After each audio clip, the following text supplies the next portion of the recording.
Hoy tenemos un orador invitado que prácticamente es un buen amigo de casa, muy buen amigo de nuestro pastor, y pues tenemos el gusto de recibir una vez más en comunidad a Alan Hernández. ¿Por qué no agradecemos al Señor por su vida con un aplauso? Bienvenido, Alan, bienvenido.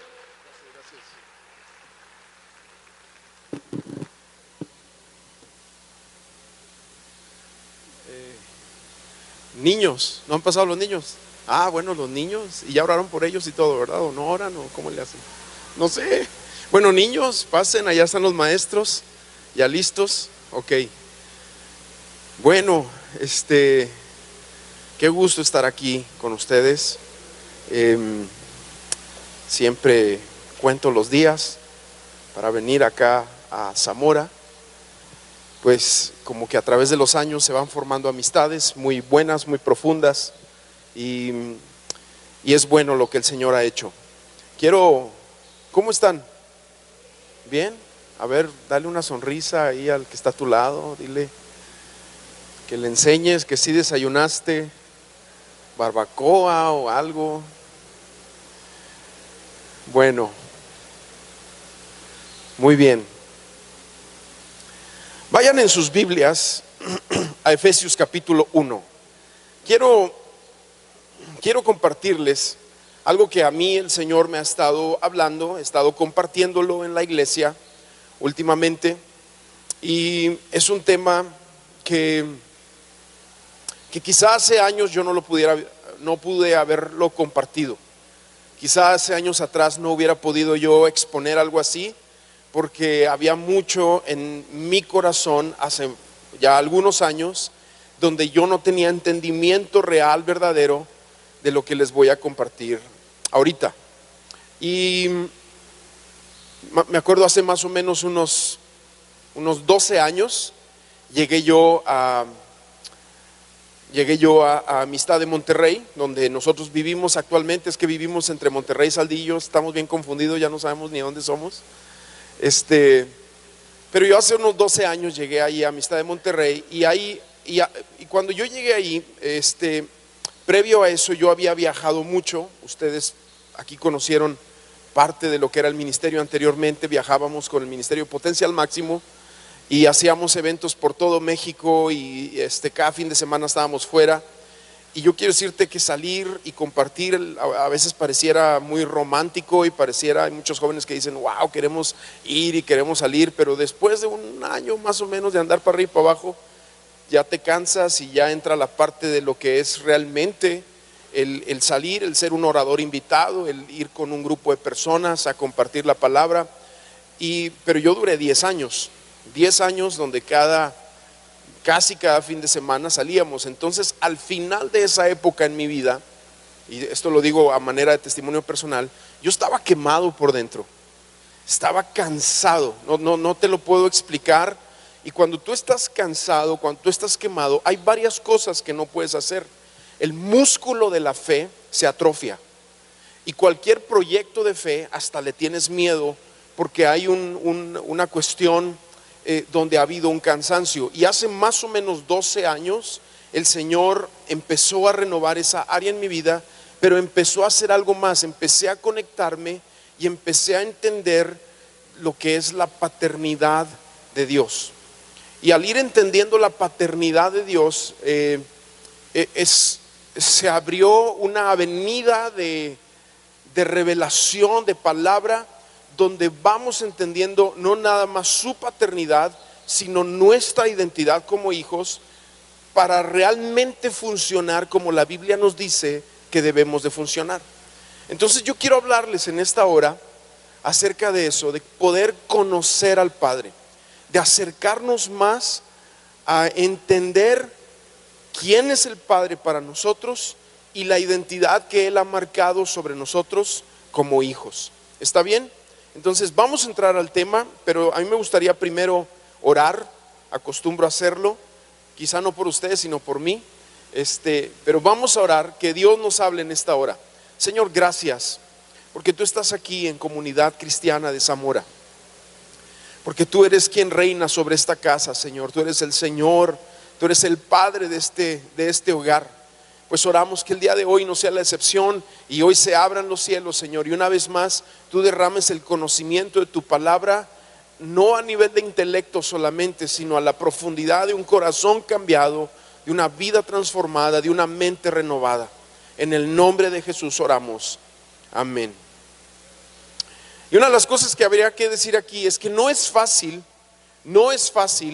pasar de la mente de esclavo o de huérfano a una mentalidad de hijo. No es fácil pasar de una mente de alguien que ha estado funcionando en orfandad, y ahorita te voy a dar algunas características, que al mismo tiempo ese espíritu de orfandad es el espíritu de esclavitud que nos habla la Biblia y nos lleva a un espíritu de religiosidad. No es fácil pasar de ese espíritu al espíritu de tener una identidad como hijos, como herederos, como alguien que ha sido adoptado por su padre. Tampoco es sencillo vivir como hijo cuando el enemigo, porque tenemos un adversario de nuestras almas, el diablo, Satanás, y también tenemos un mundo agresivo que constantemente te está recordando que quiere convertirte en un esclavo. Y mucho del batallar en los hijos es por ese espíritu del mundo, es por ese espíritu de esclavitud que constantemente también está tocando a la puerta para que tú dejes de funcionar como hijo, dejes de funcionar como heredero y regreses, y ahorita te voy a dar varios ejemplos, a una actitud de huérfano, a una actitud de esclavo. Pero hay dos cosas que primero, para asentar el tema, porque este es un tema que yo di en 5 sesiones, y aquí voy a hacer un compendio y a lo mejor con los jóvenes haré otro pedacito, pero este es un tema que quiero primero como asentar unas bases aquí. Número 1, lo primero que tenemos que entender antes de empezar a leer la palabra es que todos somos y venimos de familias disfuncionales, todos, porque no hay familia perfecta. A veces pensamos, no, es que yo soy de familia cristiana y mis padres desde que yo soy chico me llevan a la iglesia y han caminado con el Señor y temen al Señor. Y sí, claro, hay ciertas ventajas y desventajas obviamente también en ese sentir, pero la realidad es que todos somos disfuncionales o venimos de familias disfuncionales. ¿Por qué? Porque no hay familia perfecta. Aún en las mejores familias hay detalles, aún en las mejores familias que han sembrado y dado su vida para la labor de la iglesia, claro que hay detalles. Tú le puedes preguntar a mis propios hijos y yo no soy un padre perfecto, obviamente. Y obviamente en muchas ocasiones me he tenido que acercar con mis hijos a decirles, perdóname, me equivoqué, hablé más duro de lo que tenía que hablar, te reprendí por algo que a lo mejor ni siquiera te dejé explicar, etcétera. Y otra cosa muy importante para asentar este tema, ya dijimos, todos venimos de familias o de cierto grado de disfuncionalidad, pero otra realidad es que todos nacimos con un grado de rechazo y de rebeldía dentro de nosotros, todos. ¿Por qué? Porque la misma inyección que le tocó a Adán, que cuando él se separa de Dios, entra en él un rechazo y al mismo tiempo una rebeldía. Estas dos cosas vienen a nosotros, se nos heredan a nosotros, pasando por el ADN, la sangre, los huesos, yo no sé de dónde, pero todos traemos cierto grado de rechazo y de rebeldía. Y esto va más allá de que si tus padres fueron rebeldes, pues habrá que romper maldiciones generacionales, más allá de toda esa enseñanza o rollo, como tú lo quieras ver. Más allá de eso, es que ese ha sido el proyecto del enemigo desde la creación del hombre. Que el pecado nos separara, nos rechazara de Dios y nos metiera en una situación de rebeldía. Ahora, ¿qué pasa con estas dos cosas que te estoy diciendo? Necesito asentarlas para que tú puedas entender más adelante lo que es el espíritu del Padre y lo que es la identidad como hijos. Bueno, para que tú puedas ir avanzando en lo que te estoy tratando de explicar aquí, este rechazo del que te estoy hablando, escúchame bien, no te permite disfrutar de los afectos del Padre. Aunque lo digamos, aunque lo oremos, hay una actitud de vida que muestra que muestra cuando el rechazo ha golpeado nuestra vida y obviamente la rebeldía que estamos ahí, si no tratamos directamente con eso, no nos permite disfrutar de los afectos del Padre. Y otra de las cosas también aquí es que si nosotros nos echamos para atrás en el espíritu de hijos y en un pobre entendimiento de la paternidad de Dios, toda la vida estaremos en las fronteras de las riquezas de Cristo, nada más arañando, rasguñando sus riquezas sin nunca realmente vivirlas, aunque nos llamemos cristianos. Y ahorita te voy a poner 2 ejemplos en la Biblia. Hay muchos ejemplos, ¿verdad? Pero te quiero poner varios ejemplos en la Biblia. Antes de eso, entramos ahí a Efesios capítulo 1, versículo 4 al final. Voy a empezar a leer Efesios capítulo 1, versículo 4 al final.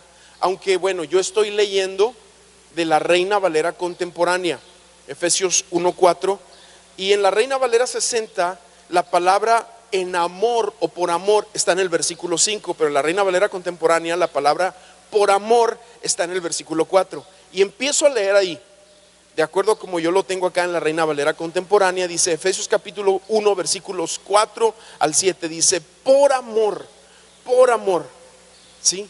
Por amor. Esto es, este amor es abrumador. El amor de Dios, cuando tienes una revelación de su amor, el amor es increíble. Es impresionante lo que llega a ser el abrumador y desbordante amor del Padre por nosotros. Pero dice, por amor, versículo 5, nos predestinó para que por medio de Jesucristo fuéramos adoptados como hijos suyos, según el beneplácito de su voluntad, para alabanza de la gloria de su gracia, con el cual nos hizo aceptos ¿en quién? En el amado, aceptos en el amado. Dice, en él tenemos la redención por medio de su sangre, el perdón de pecados, según las riquezas de su gracia. Entonces nosotros vamos viendo aquí cómo esto que nosotros vivimos, de poder tener un entendimiento de su paternidad y una revelación de nosotros como hijos en respuesta a eso, es por amor, es por su amor. Y hay muchos versículos en la Biblia. Uno de ellos es, por ejemplo, Romanos, donde dice que la creación gime a una por la manifestación de los discípulos de Cristo. Dice eso. ¿De qué dice? De los hijos de Dios. Porque no son los discípulos, no es un título como misionero, como pastor, como salmista, profeta, o lo que tú quieras, lo que va a transformar a un mundo que está caído, sino son aquellos que han entendido que son hijos. Y la manifestación de los hijos de Dios es lo que hasta la creación está esperando que surjan.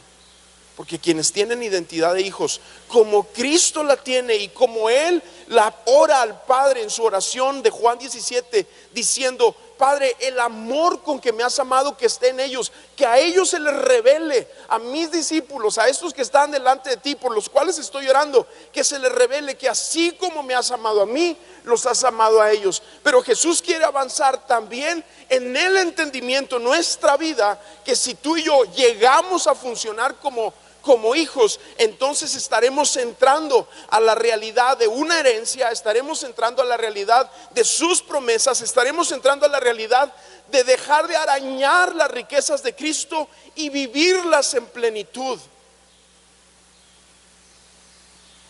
Y vivirlas en plenitud. Y una historia muy interesante en el Antiguo Testamento es la historia de Jefté. Jefté es muy interesante su historia, porque realmente es un juez allá en el libro de Jueces que está medio escondido, que tuvo una vida complicada, bastante complicada. Sin embargo, Jefté es un hombre, a quien su situación de vida le intentó secuestrar su destino. Pero por su actitud de vida alcanzó el renombre de héroe de la fe en el Salón de la Fama de Hebreos capítulo 11. Jefté ahí está. Tú lo puedes leer en Hebreos 11:32, dice el autor de Hebreos, dice, ¿y qué más puedo decir? Tiempo me faltaría para hablar de Gedeón, de Barak, de Sansón, de Jefté. Entra Jefté, quizá entra así como de los que entran, pasé, ¿sí? O como panzazo así del examen, que estaba bien difícil, pero pasa y su nombre queda grabado. ¿Y por qué? Porque si tú lees la historia de Jefté, la historia de Jefté es muy complicada. Ve conmigo a Jueces capítulo 11. Para todo esto yo estoy tratando de construir algo, porque quiero llevarte a lo que estamos hablando de la paternidad de Dios. Jefté capítulo 11 versículo 1 dice, Jefté el Galadita, primero nos dice dónde es, de Galad. De ahí de Galad también era Elías. Había buenos habitantes, buenas personas que tenían deseos de hacer cosas por Dios. Jefté el Galadita, y empieza definiendo su actitud de vida. Su actitud de vida. Dice, era un hombre valiente y esforzado. Dice la Reina Valera 60, Jefté Galadita era esforzado y valeroso. O sea, un hombre esforzado y valeroso. Esto nos habla de que su actitud de vida estaba por encima de la situación de vida que le había tocado. Y hay cosas que nos tocan en la vida. El lugar donde tú naciste, los padres que te tocaron, el tiempo donde tú te tocó nacer, eso no lo puedes reclamar. Tú no le puedes decir al Señor, cómo me hubiera gustado nacer allá en los tiempos de Gladiador, o en los tiempos de no sé quién. ¿Cómo me hubiera gustado nacer en otro país, ser oriental, ser de otro? No, tú eres de donde eres, así te tocó. O hay quienes dicen, cómo me hubiera gustado tener los papás de mi amigo fulano o de aquel. Te tocaron los padres que te tocaron, te tocó nacer donde te tocó nacer, y te tocó el tiempo de nacer en el tiempo donde te tocó nacer. Y así está Jefté. Dice, un hombre valiente y aguerrido, pero aquí empieza la realidad de su vida. Hijo de una ramera, hijo de una mujer ramera. Su padre se llamaba Galad. La mujer de Galad tuvo otros hijos de que cuando crecieron corrieron de su casa a Jefté. Segunda realidad. Primera realidad, hijo de una ramera. Segunda realidad, corrido de su casa. Dice, y lo amenazaron diciéndole, tú no recibirás ninguna herencia. Tercera realidad, no le querían dar herencia a sus hermanos. De nuestro padre. Cuarta realidad, porque no eres hijo. Yo no sé si realidad o cómo decirle a esto, pero era un sonsonete que estaba constante, te aseguro, como un ratoncito en la mente de Jefté. No eres hijo, no eres hijo, no eres hijo. Y estas palabras, cuando el diablo logra meterlas a nuestra mente y que caigan al corazón, que tú no camines como hijo, es algo que te arruina la vida. Te arruina la vida. Y luego le dice, no eres hijo de nuestra madre sino de otra mujer. Fue así como Jefté huyó. Esa es la quinta realidad. Huye, a final de cuentas se va de su casa, de sus hermanos, y se va a vivir a la región de Tob. Ahí se juntó con unos, dice la Reina Valera 60, unos hombres ociosos. Pero hombres ociosos nos da a entender como que era una pandilla, una ganga así media malhechora, que andaban allí pintando paredes. No habla de eso. Esta figura de hombres ociosos, aquí en la Reina Valera 60 dice hombres vagabundos, nos da más bien la figura como la cueva de Adulam, de hombres que se quedaron sin oficio, hombres que por la situación de vida se les complicó, se juntan con Jefté, pero al parecer ellos empiezan a servir a Israel desde las fronteras de Tob, de ese lugar a donde se habían ido, más o menos como lo que hizo David cuando estaba huyendo. ¿Sí? Se le juntan todos estos hombres a David, los de la cueva de Adulam, y él va y cuida las fronteras de Israel. Más o menos algo así es lo que pasa en la vida de Jefté. Y te voy a decir algo, él no pidió ser un hijo bastardo. Jefté no lo pidió. Él no pidió ser hijo de una mujer ramera, así le tocó. Fue su situación de vida. Sin embargo, cuando la Biblia expresa de él que fue un hombre esforzado y valiente, y al mismo tiempo vemos que su nombre está escrito en el Nuevo Testamento, en el capítulo 11 Hebreos, en ese salón de la fama, nos da a entender que hubo algo, un movimiento de fe que él tuvo, que lo colocó como hijo, sus hermanos, su situación le recordaban constantemente, no eres hijo, no eres heredero, ya estamos viendo todo eso. Pero ¿por qué alcanza entonces que su nombre sea escrito allá en Hebreos capítulo 11, entre otros como David, como los profetas, como Abraham, como los patriarcas. ¿Cómo le hace? Bueno, ahí mismo, capítulo 11 de Jueces, empieza a leer conmigo del versículo 7 en adelante. Jueces capítulo 11, versículo 7 dice: pero Jefté les dijo, cuando vienen a pedirle ayuda, los ancianos de Galaad, Jefté les responde: ustedes no me quieren, hasta me corrieron de la casa de mi padre. Dice: ¿por qué vienen a pedirme ayuda ahora que están en problemas? Versículo 8 dice: y los ancianos le respondieron: precisamente por eso. Aquí el pasaje nos da a entender como que los ancianos observaron cuál había sido su labor fuera de Israel, aunque había sido una persona corrida por sus hermanos, donde le recordaban constantemente que no eran hijos, que no era hijo, que era hijo de una mujer ramera. O sea, a pesar de todo eso, los ancianos de Galaad ven su actitud de vida esforzado y valeroso y van por él. No hay nadie en casa que se pueda encargar de Israel, así que van por Jefté para que él se encargue de los problemas de Israel. Y le dicen aquí, bueno, versículo 8, Jueces 11:8 dice: y los ancianos le respondieron: precisamente por eso, porque estamos en problemas, te pedimos que vengas y pelees con nosotros contra los amonitas. Tú serás el caudillo de todos los que vivimos en Galaad. Versículo 9, Jefté le respondió: ustedes me piden volver para que pelee con las amonitas, y si el Señor me da la victoria, seré el caudillo de ustedes. Y los ancianos de Galaad le respondieron: el Señor es nuestro testigo, haremos lo que tú nos ordenes.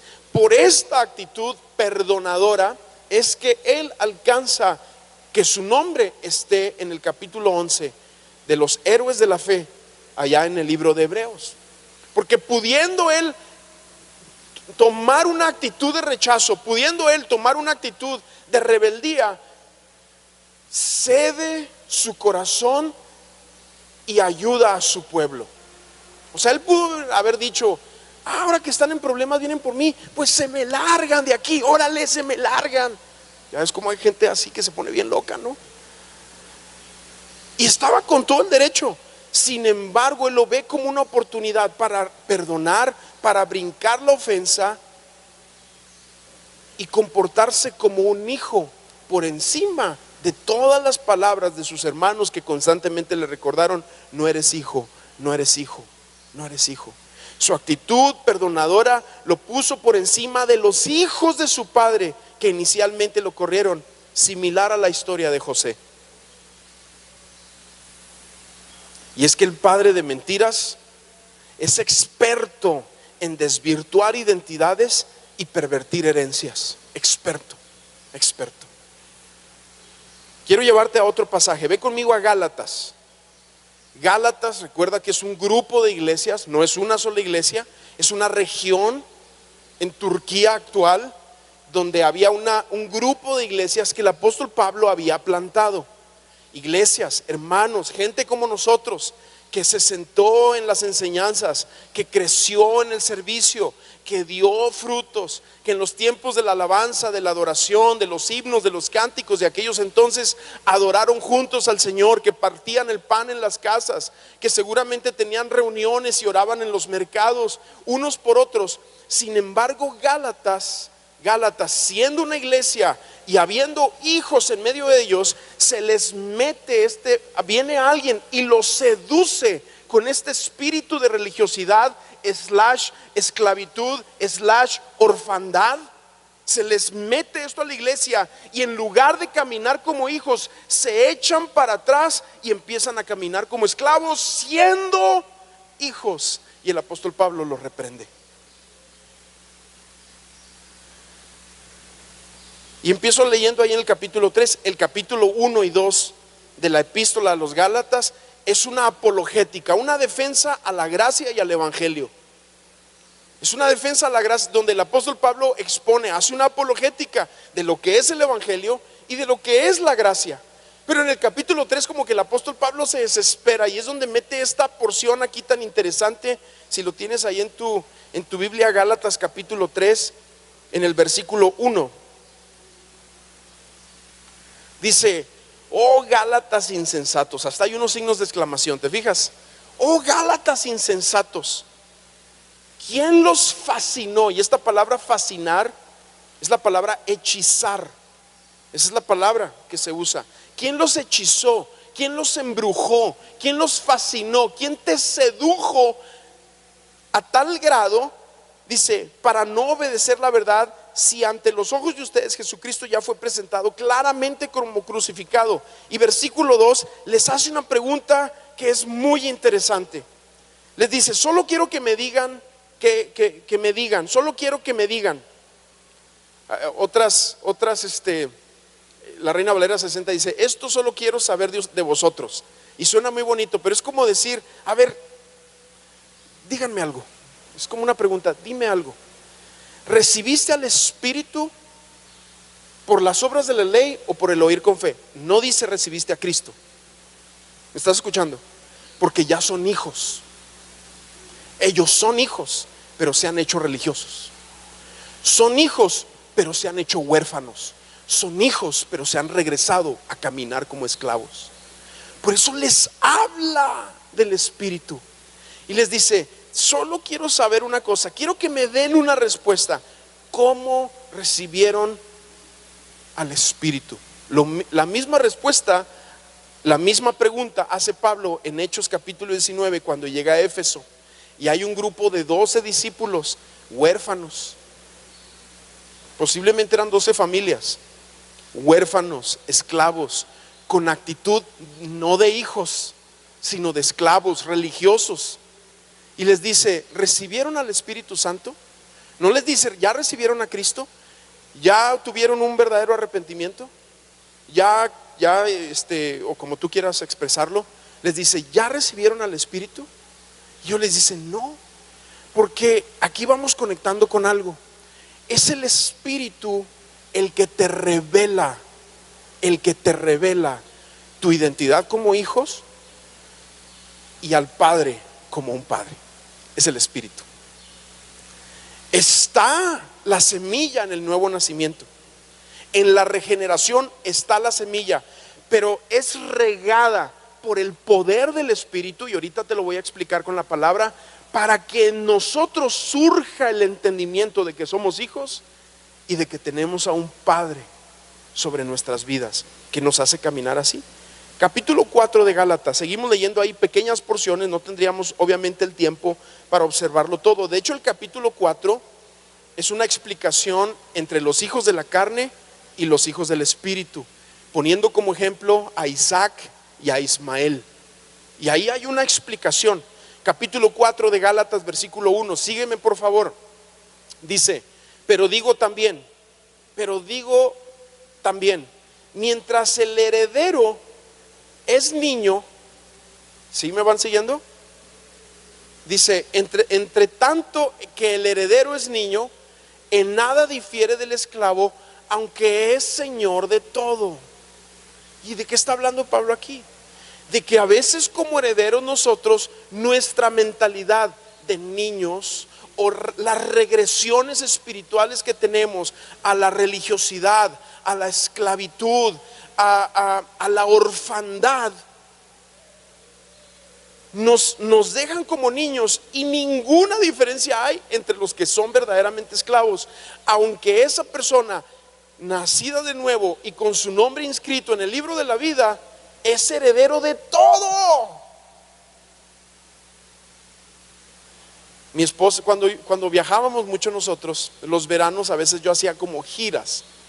Híjole, nos aventábamos unos viajesotes buenos. Pero mi esposa con mis hijos se iban normalmente, casi lo hizo por 7 años, estábamos haciendo la cuenta el otro día, 7 años seguidos, ella se vino aquí cerca, a San Miguel de Allende, a un orfanatorio, a una casa hogar que está ahí, que por 7 años ella se venía todo el verano, salían de la escuela y se venían todo el verano a la casa hogar, todo el verano. Yo lo recuerdo muy bien todo esto porque se acababa el verano y había que meter a mis hijos en un proceso de despiojadero, ¿sí? Porque en aquel tiempo, bueno, la casa estaba como en construcción y había muchas cosas. Sin embargo, era una casa que recogía niños de la calle. Pero la casa estaba en excelentes condiciones. La cocina tenía una mesa preciosa, tenía una cocina completamente equipada que les habían donado. Ellos estaban las camas, tenían literas, tenían sus regaderas. Sin embargo, cuando agarraban a los niños de la calle no estaban acostumbrados a sentarse en una mesa con otros. Les ponían cubiertos a su alrededor y ellos no sabían usar cubiertos. Aunque ya estaban en un nuevo lugar, en una nueva situación, veían las regaderas y ellos decían, es que nunca nos habíamos bañado. Y sabes que se corrían hasta desnuditos los niños, corrían hacia la pileta que estaba en la parte de afuera, porque ahí es donde se sentían a gusto bañarse, porque nunca se habían bañado en una regadera. Cuando les servían de comer, que tenían comida en abundancia, porque había muchas personas que traían comida, había comida en abundancia. Los niños, por su mentalidad de huérfanos, su mentalidad de andar en la calle, agarraban, se comían parte, pero la otra parte la escondían en sus bolsas. Tenían ropa nueva que les donaban, sin embargo siempre traían la misma ropa, porque la ropa nueva no querían que se les gastara. ¿Me estás entendiendo?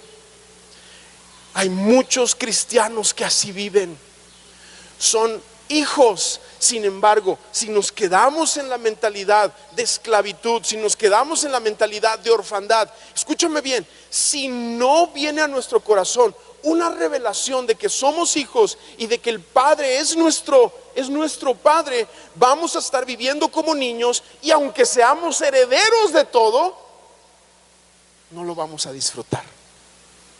Y siempre, regreso a lo mismo, estaremos en las fronteras arañando las riquezas de Cristo sin realmente y plenamente vivirlas en nuestras vidas. Y yo, ahora que estuve haciendo este estudio, hice muchas como investigaciones. El día que me toque compartir con los chavos voy a decir otras cosas, pero leía de un profesional y lo pregunté también a un profesional en casos de adopción. Me decía, mira, la adopción empieza cuando los padres dicen, ok, sí, por una situación u otra, dicen, sí, vamos a adoptar. Ahí empieza. Pero se completa el ciclo no cuando firman y les entregan a un niño, ni siquiera un mes después, ni un año, ni 10 años después. Depende del hijo. Cuando él acepte a sus padres como padres, ahí se completa el proceso de adopción. ¿Y por qué te digo esto? Porque hay tantos cristianos, hay tanta gente que viene a las iglesias, que ha tenido fe para salvación, que se conoce las doctrinas de la cruz, que se sabe las doctrinas de la regeneración y de la justificación y de toda la acción. Sin embargo, no se le ha revelado que es hijo, y su identidad sigue estando marcada por la esclavitud, la orfandad. Pero es el Espíritu que quiere revelarnos quiénes somos en Cristo. Es el Espíritu que quiere, no que de nuestra boca, de una oración aprendida, digamos Abba, sino que del interior quiere poner en nosotros ese corazón de hijos, que no nada más exprese, porque no se trata de una expresión romántica de ay, como quien ora, ay papá, papá, papá, papito, papito, y lo respeto, no lo digo en desrespeto, sino que quiere revelarnos una actitud que no importa si tú le dices padre o papá o señor, tu actitud de vida muestra, da el testimonio de que eres hijo, de que eres hijo. Y el problema con los que no tienen su identidad como hijos y no han abrazado a Dios como un padre completamente, aunque probablemente sí aquí, pero no aquí, es que todo lo que tenga que ver con fe van a batallar, y todo lo que tenga que ver con el Espíritu también lo van a batallar para digerirlo espiritualmente. ¿Cuál es el síntoma principal? Quiero hablarte de una sintomatología que hay. Podría decirte mil cosas porque estoy como resumiendo muchas cosas y batallando un poquito para resumirlas. Pero ¿cuál es el síntoma principal? El síntoma principal entre el huérfano, el esclavo que raya en la religiosidad y el hijo, es que el huérfano, el esclavo, opera principalmente por temor. ¿Me escucharon? Opera por temor. El hijo opera por amor. Si tú te acuerdas, no tengo el tiempo, pero Juan capítulo 7, Juan capítulo 8, es cuando Jesús primeramente anuncia: yo ya me voy y les voy a enviar al Consolador. En esos mismos pasajes es donde nos habla de los ríos de agua viva que iban a fluir de nuestro interior, hablando del Espíritu Santo. Porque el Hijo opera de los ríos que el Espíritu Santo le ha dado, que pueden ser el fruto, pueden ser el don, pueden ser la manifestación, puede ser el movimiento del Espíritu dentro de nosotros. El Hijo opera de ahí. El Hijo siempre lo que hace proviene del amor, de los ríos que el Espíritu Santo ha bañado en su interior. Sin embargo, el esclavo opera en temor. Hay un temor que es lo que le hace hacer lo que hace, un temor. Romanos capítulo 8, versículo 15 y 16 dice: pues ustedes no han recibido un espíritu que los esclavice nuevamente al miedo. Recuerda, también le está hablando a cristianos. No han recibido un espíritu de esclavitud para estar otra vez en temor. No nos ha dado eso. También Pablo se lo dice a Timoteo, ahí en las cartas a Timoteo, en las epístolas pastorales: no nos ha dado Dios espíritu de cobardía, que es similar. La cobardía, la intimidación, el temor es el mismo espíritu diabólico que quiere sacarnos a nosotros, quiere retrocedernos de caminar en la gracia de los hijos para regresarnos a la esclavitud de la orfandad. Dice: ustedes no han recibido un espíritu que los esclavice nuevamente al miedo, sino que han recibido el espíritu de adopción. El espíritu de adopción. O sea, el espíritu de adopción es la revelación de que hemos sido injertados en el olivo, que hemos sido injertados en su familia, en su cuerpo. Dice: por el cual clamamos: Abba Padre. Versículo 16, este es clave. El Espíritu, con E mayúscula, dice mismo, da testimonio a nuestro espíritu de que somos hijos de Dios. ¿Sí vamos entendiendo? Por eso cuando Pablo llega a Gálatas le dice: recibieron el Espíritu. Nada más dígame algo: ¿recibieron el Espíritu por el esfuerzo del cumplimiento de las obras, de tus disciplinas, de tu entendimiento intelectual, o por la fe? Por eso cuando llega a Éfeso le dice a los discípulos de Éfeso: ya recibieron al Espíritu, porque es la manifestación de los hijos de Dios lo que transforma una ciudad. Es la manifestación de los hijos de Dios lo que va a transformar una empresa. Es la manifestación de los hijos de Dios lo que transforma una familia.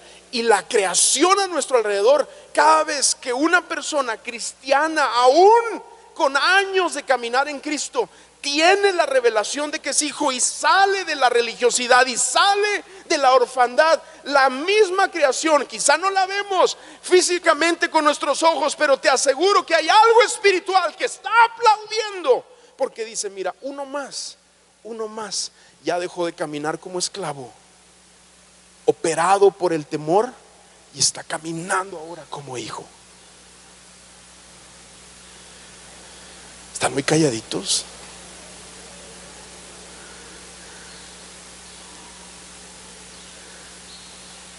Pero la identidad es lo primero que pega en nuestras vidas. La mente de huérfano, de esclavo, está basada en el hacer. El esclavo vive en la inseguridad, en la comparación, en la baja autoestima, en el espíritu del rechazo, en la condenación continua. No está viviendo en los ríos de agua viva. Ha tenido fe para salvación, sin embargo le falta que los ríos de agua viva lo llenen en su interior y fluya de él y empiece a operar como hijo, porque la mente del hijo está basada en quién es. Se siente seguro de que es hijo, se siente seguro del amor del padre, vive lleno de valor y hay una afirmación dentro de él.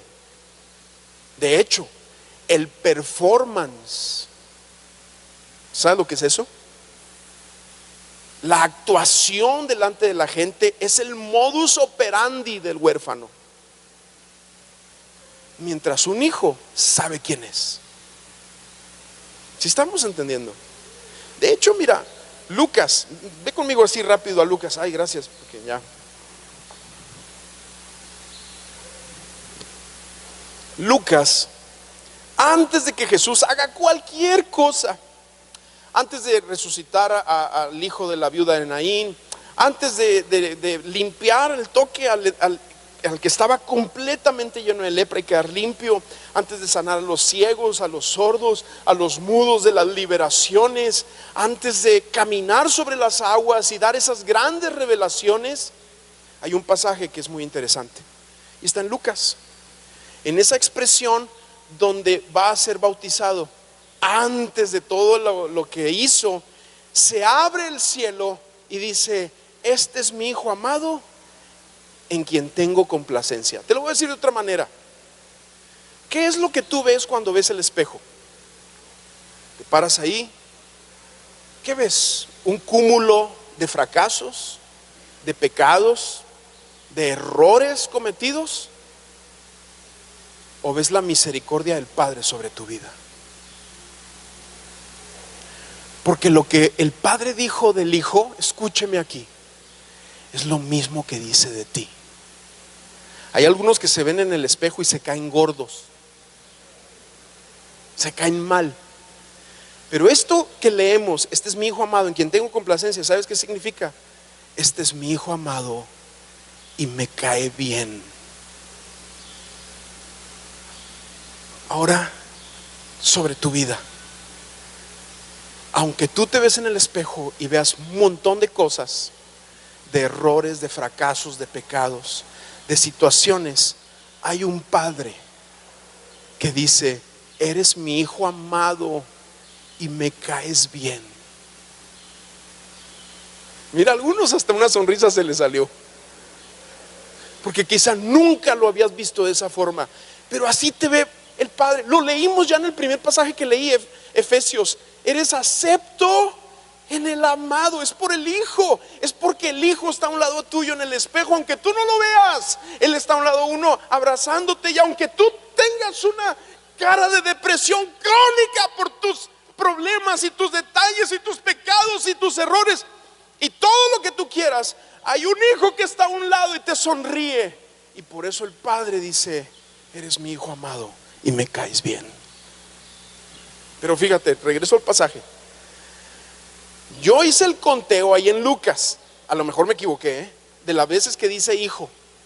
Después de que el Padre le dice: eres mi hijo amado, en quien tengo complacencia, después de eso hice el conteo de toda la genealogía de Jesús, y la palabra hijo, ahí en el capítulo 4, según mis cálculos, tú lo puedes leer en casa, viene 76 veces. A lo mejor le erré una o dos veces. 76 veces viene la palabra hijo. Porque después de decir: este es mi hijo amado en quien tengo complacencia, dice: hijo de José, hijo de Elí, hijo de Matat, hijo de Leví. Bueno, no te lo voy a leer todos. 76 veces dice hijo. Se termina el capítulo 3, empieza el capítulo 4. Y el capítulo 4 es donde el Espíritu se lleva a Jesús al desierto. Y ahí en el desierto, ¿sabes contra qué atenta el diablo? Contra su identidad. Si eres hijo de Dios, lo que el diablo le dice es esto, es la primera tentación. Dice, entonces el diablo le dijo: si eres hijo de Dios, di a esta piedra que se convierta en pan. Jesús le dijo: escrito está, no solo de pan vivirá el hombre. A lo primero que el diablo atenta es contra su identidad, y prácticamente lo que el diablo le está diciendo es: si eres hijo de Dios, demuéstramelo con hechos. Porque la tentación del esclavo es el performance del poder. La tentación del huérfano es el performance de las expresiones, de que vean que yo sí la hago, que sí soy bueno, que sí puedo, y que la gente diga, wow, mira qué bien. Pero Jesús no necesitaba demostrarle al diablo ni a nadie lo que su padre ya le había hablado, que era un hijo, que era un hijo. Porque el performance es el modo de operación del huérfano, mientras el hijo sabe quién es. Por eso le dice que tu valor provenga de lo que tú haces. Convierte las piedras en pan, y entonces me vas a demostrar que sí eres hijo. Que tu valor provenga de tu ministerio, de tu servicio, de que te diga el pastor fulano, bien hecho. No, tu valor proviene de que el Padre ha dicho, eres mi hijo amado por Jesús, y te amo y me caes bien. Y todo lo demás que hacemos, lo hacemos porque es lo que fluye de los ríos de agua viva que Él ha derramado en nuestro interior.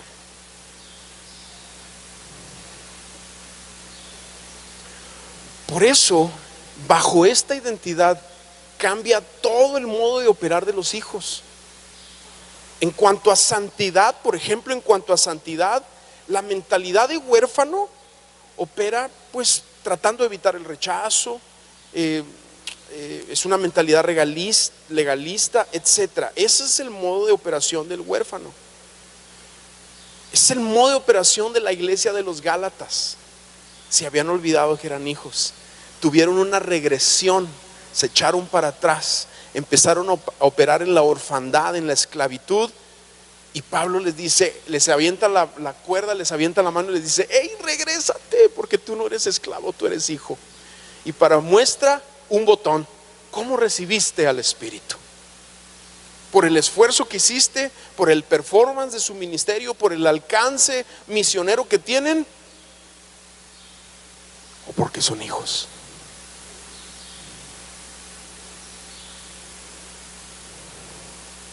Así es. La mentalidad del hijo, la actitud de vida del hijo en cuanto a santidad es la intimidad. Cuando el esclavo Saúl, o sea el rey Saúl, pecó, ¿qué pasó? Él le dice a Samuel, ven conmigo a adorar para que todo el mundo sepa que las cosas están bien. Cuando el hijo David pecó, ¿qué pasó? La expresión del Salmo 51 es, no quites de mí tu Santo Espíritu. Le preocupa la intimidad con su Padre, iglesia. No me despidas de tu presencia, no me quites tu Santo Espíritu, devuélveme el gozo de tu salvación, porque el hijo sabe lo que pierde cuando peca, y lo que pierde es el sello de la intimidad con el Padre. Te puedo decir muchas cosas, tengo una lista como de 8 o 9 situaciones, pero en relación con el prójimo, la mentalidad de huérfano siempre es en base a competencia, a comparación, a celos, a contención, a rivalidad, y cuando se va, critica. La mentalidad del hijo es en base a honra, a humildad, a amor, cubre, da misericordia, honra, prevé caminos de restauración. El problema está cuando nos hemos echado para atrás, como la parábola del padre pródigo y el hijo perdido y el hermano religioso huérfano. ¿Te acuerdas? El reclamo del hermano mayor es, nunca me has dado un cabrito para echar una fiestona con mis amigos. Y a tu otro hijo que te despilfarró todo, a ese sí, cuando lo ves venir, lo abrazaste y le diste un beso y le pusiste anillo y le renovaste su herencia. ¿En qué cabeza cabe? Porque la mentalidad del huérfano, la mentalidad del esclavo y del religioso, del que está adentro, que es hijo, como lo dice Gálatas capítulo 4 versículo 1, pero por su inmadurez no disfruta de la herencia y en nada difiere del esclavo.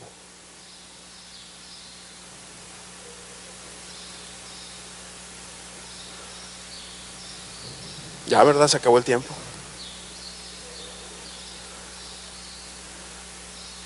Vamos a ponernos de pie.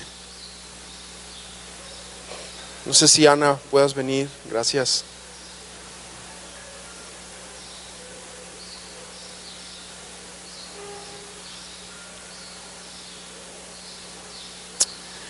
Yo te invito a que cierres tus ojos ahí donde estás.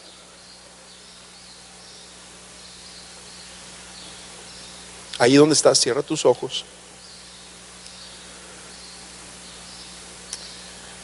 Y creo que es el Espíritu Santo quien nos revela cuando hemos tenido una mentalidad de huérfanos, de esclavos y una de hijos. Él nos revela. Aquí no se trata de un llamado al frente, se trata de lo que el Espíritu da testimonio a tu espíritu. Y muchas veces hemos estado batallando con pecados, con hábitos, con comparaciones. Sabes que mucho del batallar, de la sequedad, de esos momentos donde entramos en etapas como grises en nuestra vida, no es por el trabajo, no es por el estrés, no es por los rollos de lo que tú quieras, no es por el mundo, no es por el diablo. Es porque nosotros retrocedemos en la mente y en la identidad de hijos. Creo que el Espíritu Santo quiere venir a envolvernos ahorita. No sé ustedes, yo siento su presencia, pero creo que Él quiere envolverte y abrazarte. Y creo que quiere decirte a tu oído, y a lo mejor te lo platico de una manera un poco romántica, pero creo que así somos los papás. Los papás agarramos a los hijos y a veces no les damos lo que nos piden porque les queremos sacar un beso, les queremos sacar un abrazo, les queremos sacar un sí papito, y que te den tus caricias. Yo quiero decirte que tenemos un Padre igual, que a veces detiene sus respuestas a ciertas oraciones porque le agrada la intimidad que se provee cuando tú vas delante de Él y le dices: Padre, hay una enfermedad, Padre, hay esta situación, hay algo que se restaura en los problemas justo con el Padre por la intimidad y la cercanía que hay con Él.